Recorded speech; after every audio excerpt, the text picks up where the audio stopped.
Halo semua, salam sejahtera Malaysia. Selamat datang ke channel Fels Lifestyle.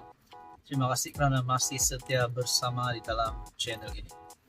Saudara-saudara, tuan-tuan dan puan-puan yang amat dihormati, ini satu lagi kejutan kepada seluruh kepimpinan politik Malaysia, di mana terdapat satu kata putus di antara Zahid Hamidi, Presiden UMNO ataupun pengerusi Barisan Nasional selaku timbalan Perdana Menteri di dalam Kabinet Kerajaan Perpaduan bersama-sama dengan Tan Sri Muhyiddin Yassin, iaitu pengerusi Perikatan Nasional.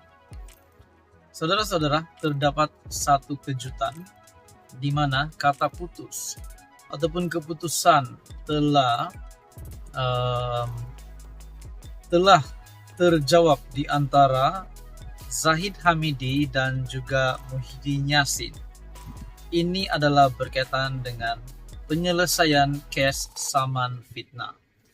Dikongsikan daripada Malaysia Kini, Zahid Muhyiddin setuju selesaikan kes saman fitnah. Okey, sebelum saya meneruskan di dalam artikel ini, mungkin ada yang mula bercakap ataupun mula membuat pandangan berkaitan dengan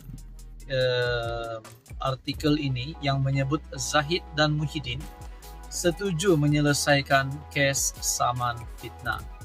Adakah ini menunjukkan bahawa Zahid Hamidi dan juga Muhyiddin Yassin sudah berdamai?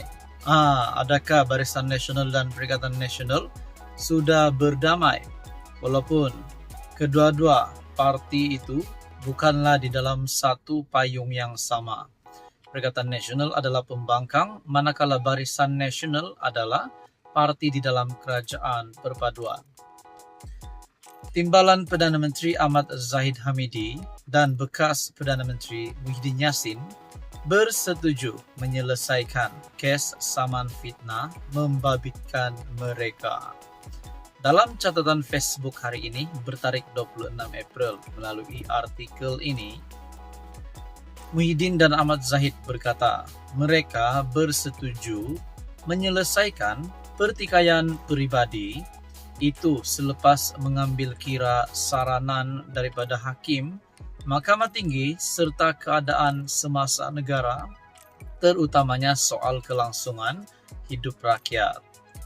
YAB Datuk Seri Ahmad Zahid bin Hamidi dan YB Tan Sri Datuk Mahyadin bin Haji Muhammad Yassin merakamkan penghargaan kepada Hakim Mahkamah Tinggi dan pegawai-pegawai mahkamah yang terlibat, serta juga berharap agar keputusan ini dapat diterima dan dihormati oleh semua pihak dan tidak dijadikan bahan yang boleh mengganggu-gugat kesejahteraan dan kestabilan awam serta keyakinan rakyat kepada institusi kehakiman negara.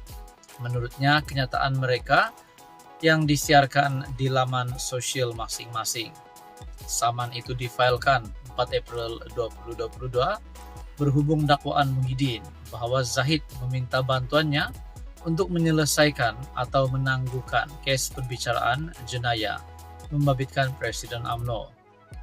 MP Bagan Datuk itu memohon perintah mahkamah agar Muhyiddin menarik balik kenyataan yang didakwa berunsur fitnah.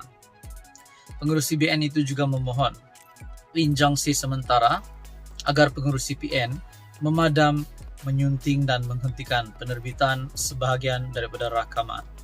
Saudara-saudara yang amat dihormati, adakah ini permulaannya perdamaian di antara BN dan PN ataupun perdamaian antara kerajaan dan juga Perikatan Nasional? Nah, apa pula komen PAS yang bersama-sama dengan Muhyiddin Yassin di dalam parti komponen Perikatan Nasional? Nah, saudara-saudara, menjadi persoalan, adakah perdamaian ini akan membuahkan hasil yang baik kepada kerajaan ataupun membuahkan hasil yang tak baik kepada pembangkang? Nah, itu semua menjadi persoalannya. Apa komen anda? Sekian saja, teruskan bersama di dalam channel ini untuk info yang seterusnya. Halo semua, salam sejahtera Malaysia, tuan-tuan dan puan-puan yang amat dihormati.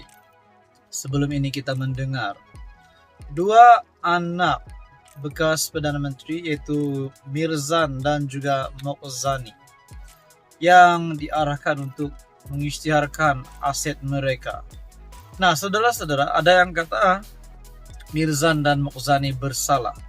Ada yang kata Mirzan dan Mokhzani bakal ditangkap. Tapi sebenarnya ini adalah pengakuan terbaru Mirzan dan Mokhzani yang pasti mengejutkan ramai. Di dalam satu artikel daripada Malaysia Gini, pengakuan daripada anak Tun Dr. Mahathir Mohamad, Mirzan dan Mokhzani di dalam satu kenyataan, bukan kami yang disiasat SPRM. Itu adalah kenyataan Mirzan dan Mokhzani yang menimbulkan banyak persoalan. Sedangkan SPRM yang meminta kedua anak bekas PM Tun Dr. Mahathir ini untuk mengisytiharkan aset dan harta. Bahkan sebelum ini juga mereka telah meminta tempo lanjutan untuk pengurusan berkaitan dengan pengisytiharan harta ini. Sebelum ini juga anak bekas Perdana Menteri ini, Mirzan dan Mokhzani, bahkan Mukriz sendiri telah membuat pengakuan bahawa ayah mereka lah yang disiasat. Tujuan sebenar mereka untuk mengisytiharkan aset mereka sebenarnya bertujuan untuk menyiasat Tun Dr. Mahathir. Nah, di dalam artikel ini menyebut dua anak bekas PM Perdana Menteri, Dr. Mahathir menjelaskan bahawa mereka bukan di bawah siasatan SPRM. Dalam kenyataan bersama, Mirzan dan Mokhzani juga berkata mereka ingin membuktikan kekayaan yang dimiliki diperolehi melalui cara yang sah dan saluran yang betul. Kami ingin memaklumkan bahawa kami berdua bukan di bawah siasatan SPRM, tidak seperti yang dilaporkan oleh sesetengah media. Perintah notis yang diberikan kepada kami adalah sebagai anak kepada seorang yang disyaki melakukan kesalahan di bawah Seksyen 23 Akta SPRM 2009. Kata mereka, kami memahami bahawa keseluruhan siasatan ini adalah untuk menentukan sama ada bapa kami telah menyalahgunakan kuasanya sebagai Perdana Menteri untuk memperkayakan kami, kata mereka lagi. Nah, mereka mengaku memahami bahawa keseluruhan siasatan ini adalah untuk menentukan sama ada bapa kami telah menyalahgunakan kuasanya sebagai Perdana Menteri untuk memperkayakan kami, kata mereka. Pada Khamis lalu, Ketua Pesuruhjaya SPRM, Azam Baki, mengesahkan Mahathir antara individu yang disiasat berhubung isu pengisytiharan harta. Azam juga berkata notis pengisytiharan harta ke atas Mirzan dan Mokhzani berkaitan dengan siasatan itu, tetapi tidak menjelaskan dengan lebih terperinci. Hari ini, Mirzan dan Mokhzani berkata mereka menghargai lanjutan masa yang diberikan SPRM ke atas notis yang diserahkan pada mereka pada Januari lalu. Kata mereka, memandangkan pengisytiharan harta yang perlu dilakukan meliputi tempoh 43 tahun dengan kurangnya rekod maklumat selama tempoh itu, mereka berharap SPRM dapat menentukan tempoh masa yang paling penting dalam tempoh itu untuk siasatan mereka.